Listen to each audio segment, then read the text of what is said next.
How to delete account on Google Authenticator.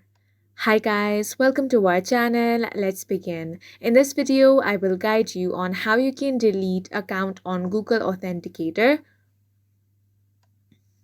For this, you want to open the Authenticator app on your device. If you don't have this application, head over to Play Store or App Store to download and install this. Then you want to open the app in this way. Now you're going to find all of your accounts over here.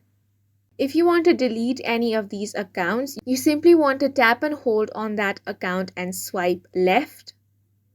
Now it's going to show you this box. Here you want to confirm that you want to remove this account from the Authenticator. Remember that you won't get codes to help you sign in securely anymore.